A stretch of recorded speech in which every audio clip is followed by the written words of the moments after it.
नमस्कार मित्रों, एक लंबे समय बाद मेरा एक नया वीडियो जो आज आया है। ये हमारा जो वीडियो है ये आरपीएससी राजस्थान लोक सेवा आयोग के द्वारा 2018 में हेड मास्टर का जो पेपर होता है उसका पेपर है ये। और हेड मास्टर के पेपर से भी हमने केवल राजनीति विज्ञान के प्रश्नों को ही इसमें शामिल किया है। और राजनीति विज्ञान के पेपर फर्स्ट में, क्योंकि इसमें क्या है, दो पेपर होते हैं। प्रथम पेपर में 150 क्वेश्चन, सेकंड पेपर में भी 150 क्वेश्चन होते हैं। ठीक है, तो प्रथम पेपर है उस 150 क्वेश्चन में से 150 क्वेश्चन में से 20 क्वेश्चन क्या है, राजनीति विज्ञान के आते हैं। और इसमें केवल भारतीय संविधान और राज्य व्यवस्था से संबंधित प्रश्न होते हैं। और आज हम इन्हीं अति महत्वपूर्ण 20 प्रश्नों को दोबारा से देख रहे हैं। और इसमें केवल मैं उनके सीधे आंसर बताऊंगा। यदि आपको लगे कि हाँ, हमें कुछ और देख करके रोक करके सुनना है, समझना है, तो आप उसके हल करें, तो इसको पॉज कर लें वीडियो को। और अंत में ज़रूर बताएं कि आपने इन 20 क्वेश्चनों में से कितने सही किए। प्रश्न संख्या 41 यानी पहला जो प्रश्न है राजनीति विज्ञान का, वो ये है कि भारतीय संविधान में अनुच्छेद 32 में प्रदत्त मूल अधिकार कौन सा है। भारतीय संविधान में अनुच्छेद 32 में प्रदत्त मूल अधिकार कौन सा है, क्योंकि संविधान में 6 प्रकार के मूल अधिकार दिए गए हैं। उनमें अनुच्छेद 32 जो है उसके तहत कौन सा अधिकार है। देखिए, आपके ऑप्शन है समानता का अधिकार, स्वतंत्रता का अधिकार, शोषण के विरुद्ध अधिकार और संवैधानिक उपचारों का अधिकार। और निश्चित रूप से इसका आंसर 4 है, संवैधानिक उपचारों का अधिकार। ये अनुच्छेद 32 के तहत दिया गया है। ठीक है, इसमें 5 प्रकार की रिट जारी की जाती है, जो कि हाई कोर्ट और सुप्रीम कोर्ट के द्वारा जारी की जाती है। अनुच्छेद 32 के तहत सुप्रीम कोर्ट जारी करता है और अनुच्छेद 226 के तहत हाई कोर्ट यानी उच्च न्यायालय ये 5 प्रकार की रिट जारी करता है। प्रश्न संख्या 2 देखिए, राजस्थान में कितने लोकसभा निर्वाचन क्षेत्र अनुसूचित जाति के लिए आरक्षित हैं। यहाँ राजस्थान में बात हो रही है। ठीक है, लोकसभा क्षेत्र अनुसूचित जाति यानी शेड्यूल कास्ट के लिए कितने आरक्षित हैं। आपके ऑप्शन है 3, 4, 5 और 6। इनमें से बताइए एससी कैटेगरी के लिए कितने हैं। और इसका राइट आंसर है 4 ऑप्शन। ठीक है, और इसमें 4 है, ये तो एससी के लिए हैं। ठीक है, यानी अनुसूचित जाति के लिए ये है। और अनुसूचित जनजाति के लिए राजस्थान में कितने क्षेत्र निर्धारित हैं शेड्यूल ट्राइब के लिए, और वो है 3 क्षेत्र निर्धारित है एसटी के लिए। ठीक है, इस प्रकार से हम संपूर्ण भारत की बात करें तो संपूर्ण भारत में एससी के लिए 84 और एसटी के लिए है 47 सीटें निर्धारित हैं। क्योंकि एग्जाम में पूरे देश का भी पूछ सकते हैं और स्टेट का भी पूछ सकते हैं। चूंकि ये राजस्थान का पेपर था इसलिए राजस्थान का पूछा गया, इसलिए दोनों चीज़ों का आपको ध्यान रखना जरूरी है। अगला प्रश्न देखिए, भारत का मुख्य विधि परामर्शदाता कौन है। भारत का मुख्य विधि परामर्शदाता कौन है। मुकुल रोहतगी, रविशंकर प्रसाद, के वेणुगोपाल या बीएस चौहान। और इसका राइट आंसर क्या है, के वेणुगोपाल जो है भारत के मुख्य विधि सलाहकार हैं, यानी जिसको हम महान्यायवादी कहते हैं। और महान्यायवादी की व्यवस्था है अनुच्छेद 76 में। महान्यायवादी की नियुक्ति कौन करता है, राष्ट्रपति करता है। अगला प्रश्न देखिए, अगला प्रश्न ये है, आपातकाल के दौरान संसद के द्वारा राज्य सूची के विषयों पर बनाए गए कानून आपातकाल की समाप्ति के बाद कितनी अवधि तक लागू रहते हैं। देखिए, प्रश्न ध्यान से देखिएगा आप इसको। आपातकाल के दौरान संसद के द्वारा राज्य सूची के विषयों पर, ठीक है, राज्य सूची के विषयों पर बनाए गए कानून आपातकाल की समाप्ति के बाद कितनी अवधि तक लागू रहते हैं। यानी आपातकाल भी समाप्त हो गया, क्योंकि आपातकाल में क्या होता है, राज्य सूची के समस्त विषयों पर कानून बनाने का अधिकार संसद को प्राप्त हो जाता है। जब आपातकाल समाप्ति की घोषणा हो जाती है तो उसके अधिकतम कितने समय तक ही संसद के कानून लागू रहते हैं। और इसका राइट आंसर क्या है, 6 माह तक, केवल 6 माह तक। ठीक है, प्रश्न संख्या 45 देखिए, भारत के संविधान के अनुच्छेद 368 में संविधान संशोधन की कितनी विधियां उल्लेखित हैं? और इसका राइट आंसर है 2 प्रकार की विधियां उल्लेखित हैं। एक साधारण बहुमत से, जो संसद के द्वारा संशोधित किए जाते हैं। इसमें संसद के दोनों सदन भाग लेते हैं, लोकसभा राज्यसभा। हालांकि कुछ ऐसे विषय हैं जो विशिष्ट होते हैं, जिन पर केवल लोकसभा राज्यसभा के सदस्य भाग लेते हैं, लेकिन कम से कम 2/3 उसमें बहुमत प्राप्त होना जरूरी है। और दूसरे प्रकार का संशोधन होता है कि संसद का बहुमत तो चाहिए चाहिए, इसके अलावा आधे से अधिक राज्यों की भी उसमें सहमति जरूरी होती है। प्रश्न संख्या 46 देखिए, राजस्थान उच्च न्यायालय के मुख्य न्यायाधीश का नाम बताइए। तत्कालीन समय में प्रदीप नंदराजोग थे, लेकिन वर्तमान की बात करें हम, वर्तमान में आज जून चल रहा है, ये मान लीजिए, तो जून में जो राजस्थान हाई कोर्ट के मुख्य न्यायाधीश हैं वो है इंद्राजीत मोहंती। ठीक है, तो इसका वर्तमान समय के हिसाब से इंद्राजीत मोहंती आंसर आ जाएगा। अगला प्रश्न देखिए, मुख्यमंत्री के रूप में कार्यकाल की अवधि के आधार पर राजस्थान के अधोलिखित मुख्यमंत्रियों को अवरोही क्रय सर्वाधिक अवधि सर्वप्रथम में व्यवस्थित कीजिए। यानी सबसे पहले सर्वाधिक समय तक, फिर उसके बाद उनके कम समय तक कौन कौन रहे। ठीक है, तो इसको व्यवस्थित करना है। तो इसका राइट आंसर हो जाएगा, देखिए, सर्वाधिक समय तक मोहनलाल सुखाड़िया रहे इन चारों में से। मोहनलाल सुखाड़िया के बाद भैरव सिंह शेखावत भी, ये लगभग 3 कार्यकाल इन्होंने किए। मोहनलाल सुखाड़िया सर्वाधिक, फिर सेकंड नंबर पे भैरव सिंह शेखावत आ जाएगा, और थर्ड नंबर पे अशोक गहलोत आ जाएंगे, और फोर्थ नंबर पे हरिदेव जोशी आ जाएगा। तो इस प्रकार से 1 3 4 2, 1 3 4 2, तो 4 नंबर का ऑप्शन इसका राइट आंसर हो जाएगा।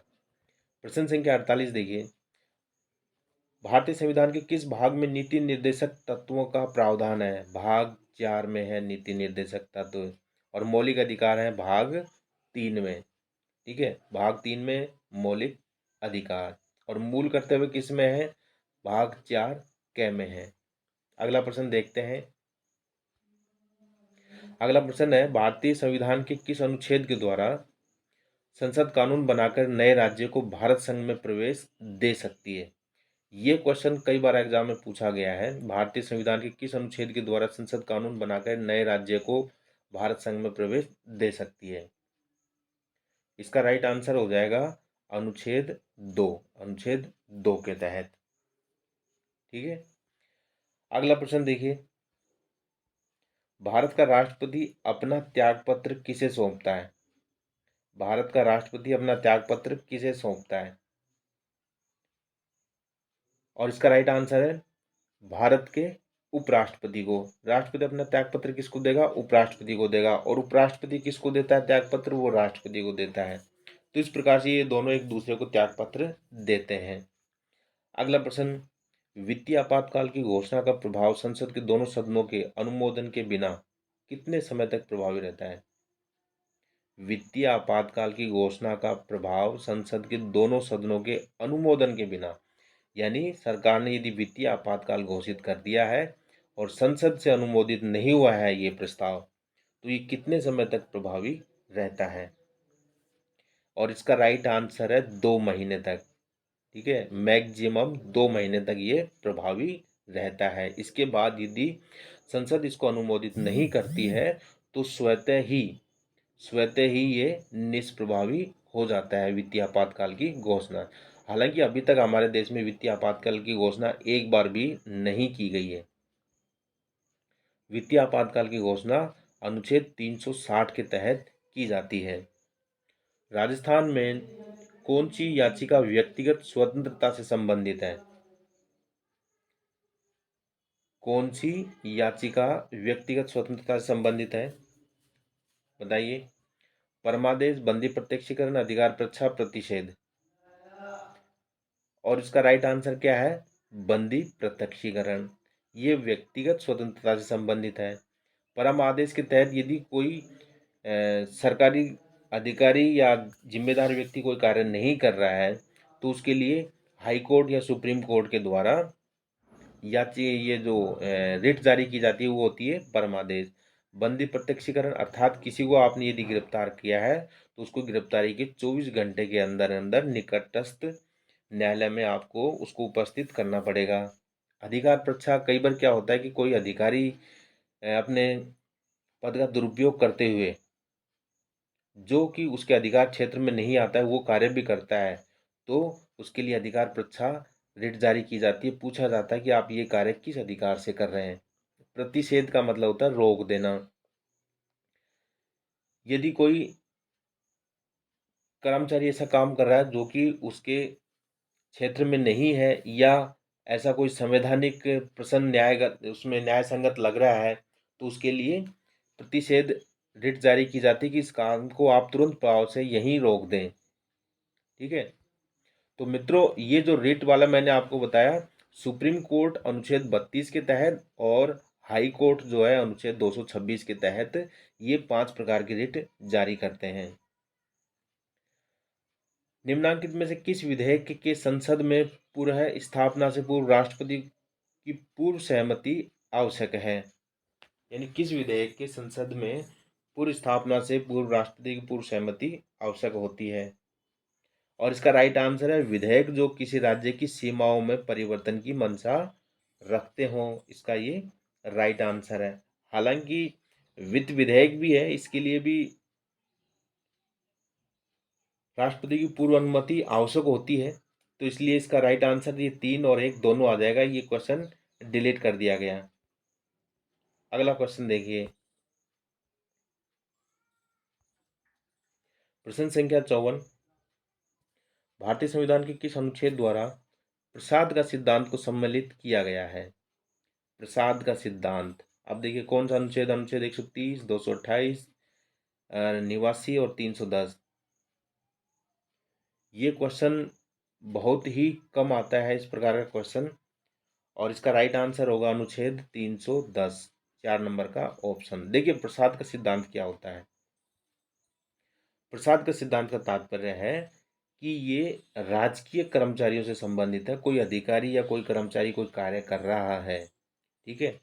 जैसे केंद्र सरकार के जो कर्मचारी होते हैं वो सीधे यदि राष्ट्रपति के अधीन होते हैं। जैसे मान लीजिए कोई सिविल सर्विस है कोई सेवक है ठीक है वो कोई कृत्य कर रहा है यदि उसको राष्ट्रपति हटा देता है तो उसके खिलाफ कहीं भी आप नहीं जा सकते। ठीक है। तो एक प्रकार से राष्ट्रपति के प्रसाद पर्यंत ही कर्मचारी काम करता है और राज्यों में राज्यपाल के प्रसाद पर्यंत ही कार्य करते हैं कर्मचारी। यदि राज्यपाल उनको हटा दे तो आप उनके खिलाफ कहीं अपील नहीं कर सकते। तो इसलिए ये प्रसाद का सिद्धांत अनुच्छेद 310 के तहत है।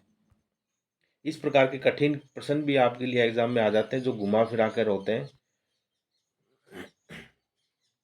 अगला प्रश्न है भारतीय संविधान के कौन से संविधान संशोधन द्वारा संविधान की प्रस्तावना में समाजवादी शब्द जोड़ा गया। और इसका राइट आंसर आपको बिल्कुल ध्यान होगा 42वां संविधान संशोधन। 3 शब्द जोड़े गए थे समाजवादी दूसरा पंथ निरपेक्षता ठीक है और तीसरा शब्द था अखंडता। यानी हम देश के किसी हिस्से को अलग नहीं कर सकते। तो इस प्रकार से 42वां संविधान संशोधन 1976 के द्वारा इंदिरा गांधी के प्रधानमंत्री काल में ये संशोधन हुआ था। अवशिष्ट विषयों पर कानून बनाने की अधिकारिता भारत के में किसे प्रदान की गई है। अवशिष्ट विषयों पर कानून बनाने की अधिकारिता भारत में किसे प्रदान की गई है। और इसका राइट आंसर है संसद को। देखिए 3 प्रकार की सूचियां होती हैं। एक तो होती है समवर्ती सूची संघ सूची और एक होती है राज्य सूची और एक होती है समवर्ती सूची। इन 3 सूचियों को जो भी विषय है उन पर कानून बनाने का अधिकार दिया गया है। संघ सूची में केवल राज्य केंद्र सरकार ही उन पर कानून बना सकती है। जैसे कोयला है रेल विभाग है इनकम टैक्स है पोस्ट ऑफिस है बैंकिंग है। तो इन पे केवल केंद्र सरकार ही नियम बना सकती है। ये संघ सूची में सम्मिलित होते हैं। दूसरा है राज्य सूची कुछ ऐसे विषय हैं जिन पर केवल राज्य सरकारें ही कानून बना सकती है, जैसे कृषि से संबंधित कानून है, सिंचाई है, ठीक है, इनसे संबंधित राज्य सरकारें कानून बना सकती है। कुछ ऐसे विषय हैं जो समवर्ती सूची में, अर्थात केंद्र सरकार भी कानून बनाती है और राज्य सरकारें भी अपने स्तर पर कानून बनाती है। जैसे शिक्षा है, शिक्षा को समवर्ती सूची में शामिल किया गया है। वन है, वन्य जीवन है, ये भी समवर्ती सूची में है। केंद्र सरकार भी नियम बनाती है और राज्य सरकारें भी नियम बनाती है। इस प्रकार ये 3 सूचियां हैं जिनमें हम उन विषयों को बांटा गया है जिन पर ये राज्य या संघ या दोनों मिलकर के कानून बनाते हैं। विवाद की स्थिति में संघ का, समवर्ती सूची में कोई विवाद का प्रश्न आ गया तो संघ का कानून मान्य होता है। और रही बात अवशिष्ट विषय की, इन सूचियों के अलावा जो भी नए विषय हैं उन पर कानून बनाने का अधिकार संघ को प्रदान किया गया है, क्योंकि जब संविधान का निर्माण हुआ तो वो ऐसे विषय थे तत्कालीन समय में न तो किसी को मालूम था कि इस प्रकार के कुछ हो सकते हैं, ठीक है। तो ऐसे नए जो विषय शामिल होंगे भविष्य में उन पर केवल संसद ही कानून बनाएगी। आरपीएससी के द्वारा एक फर्स्ट ग्रेड का एग्जाम हुआ था, उसमें इस प्रश्न को इस प्रकार से पूछा गया था कि साइबर क्राइम जो है ये, इस पर कानून कौन बनाएगा? साइबर क्राइम क्राइम पर कानून कौन बनाता है बताइए? संघ सूची, राज्य, केंद्र या दोनों बना सकते हैं? तो इसका राइट आंसर था इसमें संघ बनाएगा इस पे कानून। क्यों बनाएगा? क्योंकि ये क्या है, न तो संघ सूची में है, न राज्य सूची में, न ही समवर्ती सूची में। साइबर क्राइम एक नया विषय है जिस पर कानून बनाने की आवश्यकता है और ये अवशिष्ट विषयों में शामिल है। तो हमें इस प्रकार के नए अद्यतन चीज़ों को भी देखनी पड़ेगी। प्रश्न संख्या 157 देखिए, भारतीय संविधान के अनुच्छेद 123 में राष्ट्रपति के किस शक्ति का वर्णन किया गया है? 123 बताइए अनुच्छेद। और इसका राइट आंसर क्या होगा? इसका राइट आंसर है 1 नंबर का ऑप्शन, अध्यादेश जारी करने की शक्ति। जब संसद नहीं चल रही हो तो राष्ट्रपति अध्यादेश जारी करता है उन कानूनों को लागू करने के लिए, और वो उसी प्रकार से वैलिड होते हैं जिस प्रकार से संसद चल रही होती है। संसद के द्वारा जो पास किए गए कानून होते हैं, ठीक है, उसको बोलते हैं अध्यादेश जारी करने की राष्ट्रपति की शक्ति। ये अनुच्छेद 123 के तहत है, वेरी इंपॉर्टेंट है, क्योंकि इस प्रकार के जो क्वेश्चन है आपके, चाहे कोई सा भी एग्जाम हो, पटवारी का हो, पुलिस का हो, एनटीपीसी का हो, नेट का हो, या किसी भी कोई भी एग्जाम हो, उनसे संबंधित क्वेश्चन पूछ लेते हैं। जैसे कोई अधिकृत माफ कीजिए, ये जो यूपीएससी के या आरपीएससी के या डिफरेंट स्टेट की पीएससी से संबंधित कोई एग्जाम होते हैं, इनमें थोड़ी गहराई से क्वेश्चन पूछ लेते हैं, ठीक है। प्रश्न संख्या 58 देखिए, संसद द्वारा किस संविधान संशोधन के माध्यम से गोलकनाथ बनाम पंजाब राज्य में दिए गए सर्वोच्च न्यायालय के फैसले को प्रभावी किया गया? ठीक है, गोलकनाथ बनाम पंजाब राज्य में दिए गए सर्वोच्च न्यायालय के फैसले को अप्रभावी किया गया। अप्रभावी, अप्रभावी से क्या तात्पर्य है? अप्रभावी से तात्पर्य है कि गोलकनाथ के निर्णय में क्या कहा था सुप्रीम कोर्ट ने कहा था कि जो संसद है वो मौलिक अधिकारों में और भारतीय संविधान की जो प्रस्तावना है उसमें संशोधन नहीं कर सकती। तो गोलकनाथ के निर्णय में सुप्रीम कोर्ट के द्वारा मना कर दिया गया था कि आप मौलिक अधिकारों में परिवर्तन नहीं कर सकते। तो उसके लिए इंदिरा गांधी जी ने 71 में एक संशोधन किया। वो कौन सा संशोधन किया इसको निष्प्रभावी करने के लिए? वो था 24वां संविधान संशोधन, ठीक है, 24वां संविधान संशोधन 1971, ठीक है। इससे क्या हुआ कि सुप्रीम कोर्ट के द्वारा इस वाद के तहत जो फैसला दिया गया वो निष्प्रभावी हो गया। प्रश्न संख्या 59 देखिए, प्रश्न संख्या 59 है, राजस्थान में वर्तमान उपसभापति सॉरी राज्यसभा में राज्यसभा के वर्तमान उपसभापति का नाम क्या है? और इसका राइट आंसर है हरिवंश नारायण सिंह। अगला प्रश्न, भारत के संविधान के किस अनुच्छेद के अंतर्गत राज्यसभा एक नवीन अखिल भारतीय सेवा प्रस्तावित कर सकती है? यानी कोई नई जो सेवा है यदि कोई लागू करनी हो तो वो किस अनुच्छेद के तहत राज्यसभा लागू करती है? क्योंकि इसमें राज्यसभा को प्राथमिकता प्राप्त है, लोकसभा को नहीं है। तो इसका राइट आंसर होगा अनुच्छेद 312 के तहत नई केंद्रीय जो अखिल भारतीय सेवा है वो प्रस्तावित की जा सकती है। तो इस प्रकार से मित्रों ये थे अति महत्वपूर्ण 20 प्रश्न। ये आपके सभी प्रकार के एग्जाम है उनके लिए बहुत महत्वपूर्ण है, चाहे वो रिट का हो, ठीक है, या डिफरेंट स्टेट पीएससी का हो, या किसी टीचर का हो, एनटीपीसी का हो, उन सब के लिए ये महत्वपूर्ण है। मित्रों आपको मेरा वीडियो कैसा लगा बताइएगा ज़रूर। मैं इस प्रकार से वीडियो आपके लिए लेता आया हूँ और आगे भी लेता आऊँगा। और आपको यदि राजस्थान माध्यमिक शिक्षा बोर्ड की यदि कक्षा 6 से लेकर 8 तक की आपको सामाजिक पढ़नी है तो मेरे चैनल के प्ले लिस्ट में जाएं और आप आरबीएससी जो प्ले लिस्ट बनी हुई है उसमें आप कक्षा 6 से लेकर 8 तक की सामाजिक अध्ययन को देख सकते हैं। उसमें मैंने वेरी शॉर्ट वीडियो बनाए, पूरा चैप्टर बढ़ाने की बजाय अनावश्यक चीज़ों को मैंने निकाल दिया गया है और बहुत ही महत्वपूर्ण चीज़ों को हैंड रिटन नोट्स के माध्यम से भी समझाया है, ठीक है। और इसके अलावा 6 से 8 तक की जो हमारा राजस्थान पाठ्य पुस्तक लागू है जिसमें राजस्थान अध्ययन से संबंधित सारी सामग्री उपलब्ध है, क्योंकि एग्जामों में राजस्थान से संबंधित जो आपका बेस तैयार करता है वो कक्षा 6 से लेकर 8 तक की हमारा राजस्थान जो पाठ्य पुस्तक लागू है वो तैयार करती है आपका बेस। और इससे संबंधित भी मैंने हमारा राजस्थान एक प्लेलिस्ट बनाई हुई है, उसमें आपको कक्षा 6 से लेकर 8 तक के सारे चैप्टर मिलेंगे राजस्थान अध्ययन से संबंधित। और इसके अलावा मित्रों मैंने विभिन्न प्रकार के एग्जामों में आए हुए पेपरों को सोल्व करने का प्रयास किया है और राजनीति विज्ञान से संबंधित भी मैंने पेपर सोल्व किए हैं, कुछ वीडियो डाले हैं जो विभिन्न प्रकार के एग्जामों के लिए बहुत महत्वपूर्ण है, आप उनको देखें ज़रूर। और आपको वीडियो कैसा लगा